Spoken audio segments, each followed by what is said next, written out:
warahmatullahi wabarakatuh. Salam Baraya Handayani. Halo anak-anak, bertemu lagi dengan Ibu Meli Nur Aini. Pada kali ini kita akan membahas mengenai bab berikutnya. Yuk kita simak videonya. Teks eksplanasi. Pada pembahasan sebelumnya, kalian sudah mempelajari tentang teks prosedur. Ternyata mudah bukan mempelajari teks prosedur itu? Nah, untuk saat ini, kalian akan belajar mengenai teks eksplanasi. Sebelum membahas lebih jauh mengenai teks eksplanasi, apa yang kalian ketahui mengenai teks eksplanasi itu?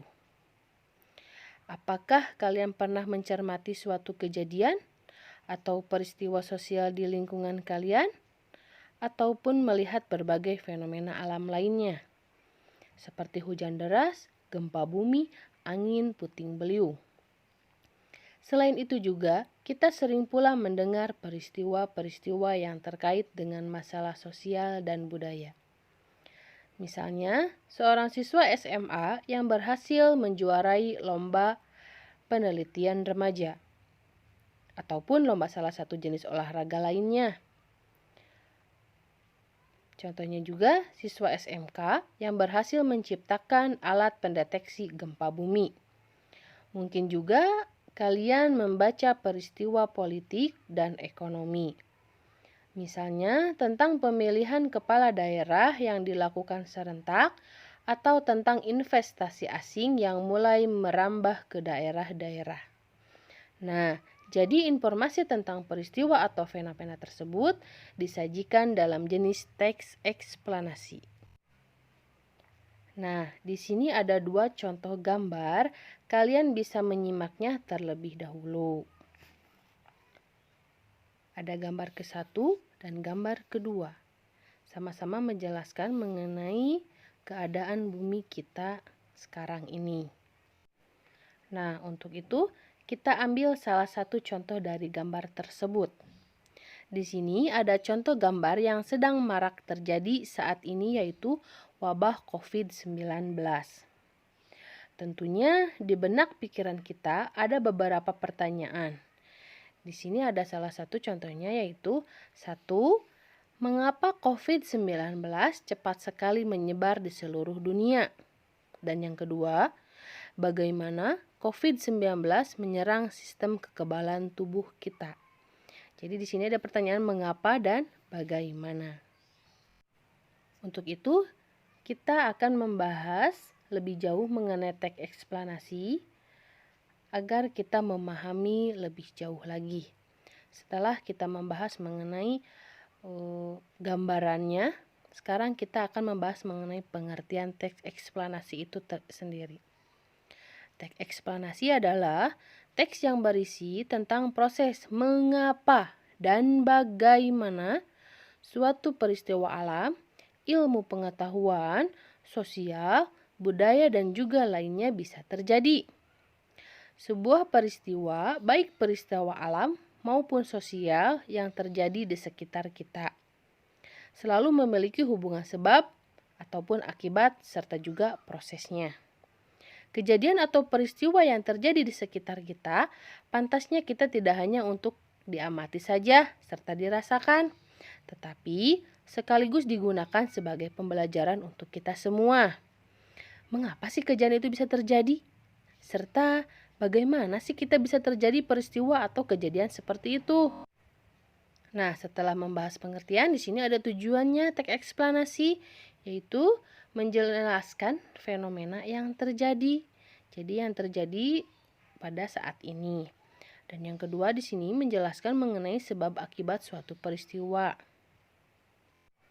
Di sini juga terdapat struktur teks eksplanasi. Yang ke-1 ada pernyataan umum. Berisi gambaran secara umum tentang peristiwa alam ataupun sosial yang akan disampaikan.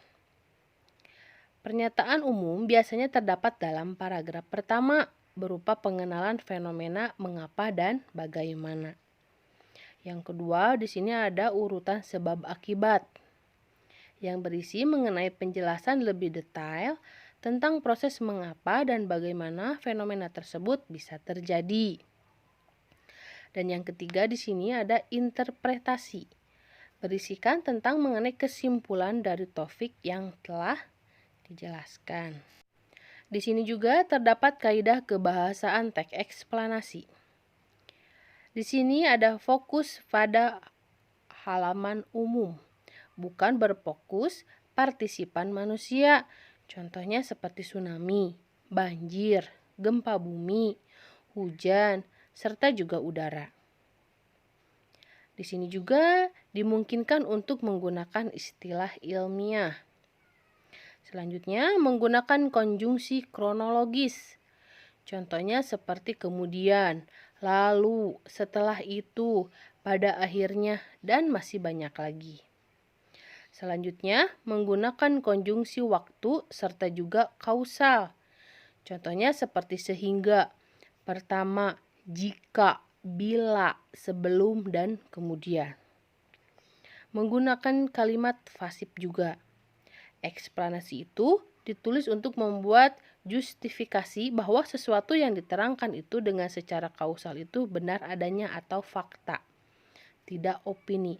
Jadi, kejadian yang benar-benar terjadi ataupun fakta, tidak direkayasa ataupun bukan teks opini juga.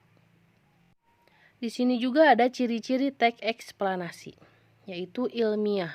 Fenomena yang dijelaskan dalam teks eksplanasi berdasarkan konteks ilmiah, yaitu berupa fakta atau realita, teori dan penelitian.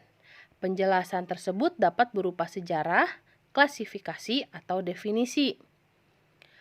Ada juga secara logis. Penjelasan fenomena dalam teks eksplanasi bersifat logis dan teoritis. Selanjutnya ada objektif. Apa sih itu objektif? Objektif itu adalah penjelasan dalam teks dapat disertai argumen yang bersifat objektif dengan didukung teori yang relevan, sehingga dapat pula dijadikan rujukan yang valid. Bukan teks eksposisi. Teks eksplanasi tidak bertujuan mempengaruhi pembaca, tetapi memaparkan fakta berdasarkan bidang keilmuan. Garis bawahi, memaparkan fakta berdasarkan bidang keilmuan atau realita ya. Selanjutnya bukan juga teks prosedur, karena teks eksplanasi menjelaskan proses yang alami, tidak disadari, dan melalui jangka waktu yang panjang. Itu adalah ciri-ciri teks eksplanasi. Di sini pula ada langkah-langkah menulis teks eksplanasi. Yang pertama, menentukan topik atau suatu kejadian yang menarik, dikuasai dan aktual. Yang kedua, menyusun kerangka teks, yakni dengan mengembangkan topik utama ke dalam rincian-rincian topik yang lebih spesifik. Yang ketiga, mengumpulkan bahan berupa fakta ataupun pendapat para ahli. Dan yang terakhir, mengembangkan kerangka yang telah disusun menjadi teks eksplanasi. Itu adalah 4 langkah menulis teks eksplanasi. Selanjutnya di sini ada contoh teks eksplanasi mengenai pelangi. Di sini juga sudah terdapat strukturnya ya. Yang ke-1 di sini ada pernyataan umum. Pelangi dalam bahasa Inggris dikenal dengan istilah rainbow. Pelangi juga merupakan suatu peristiwa optik atau sejenis meteorologi yang berbentuk cahaya dengan berbentuk warna yang antara warna satu dengan warna lainnya, yang bersifat paralel sehingga mewujudkan di langit atau media yang lainnya dengan sangat indah. Ketika di langit terjadi yang namanya hujan ringan, maka pelangi biasanya akan terlihat layaknya cahaya yang menuju cakrawala. Selain itu, pelangi yang amat indah juga kerap dijumpai di air terjun. Yang kedua di sini ada proses kejadian atau isi. Munculnya pelangi di cakrawala selama ini sesungguhnya terjadi dengan 4 siklus. Salah satunya adalah karena pembiasan matahari Hal itu dikarenakan terciptanya pelangi itu sendiri disebabkan karena adanya pembiasan cahaya atau sinar matahari yang dibelokkan ke arah lain dari sebuah medium oleh tetesan air yang ada pada atmosfer bumi. Kemudian tetesan itu dilewati oleh warna-warni yang indah dan mampu terpisah secara sendiri-sendiri. Selanjutnya adalah pembelokan cahaya. Masing-masing warna tersebut nantinya akan dibelokkan menggunakan sudut yang berbeda. Karena itulah, pelangi bisa memberikan warna-warna yang sangat memukau. Kemudian, mengenai terciptanya warna pelangi, warna ungu adalah warna yang paling pertama dibelokkan.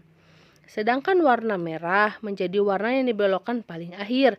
Kemudian disusul dengan berbagai warna pelangi lainnya. Misalnya kuning, jingga, biru, hijau, dan juga nila. Di sini juga ada penutup atau ulasan. Dari fenomena ini, maka Anda bisa melihat pelangi yang sangat lengkap warnanya karena ada geometri optik saat proses penguraian dari warnanya. Ketika hujan yang ringan bersama dengan kemunculan sinar matahari, maka disitulah Anda bisa melihat fenomena pelangi. Namun, itu harus dari arah yang berlawanan dengan Anda. Keberadaan Anda harus tepat di antara posisi matahari di belakang. Sementara pusat dari busur pelangi dan mata Anda harus berada pada garis lurus. Di sini sudah ada contoh teks eksplanasi beserta strukturnya. Kalian bisa mengamati dan bisa mempelajari dari sebuah contoh yang sudah Ibu sajikan. Demikian pembahasan kali ini. Semoga ilmunya bermanfaat bagi kalian semua. Jangan lupa subscribe, like, comment, and share. Wassalamualaikum warahmatullahi wabarakatuh.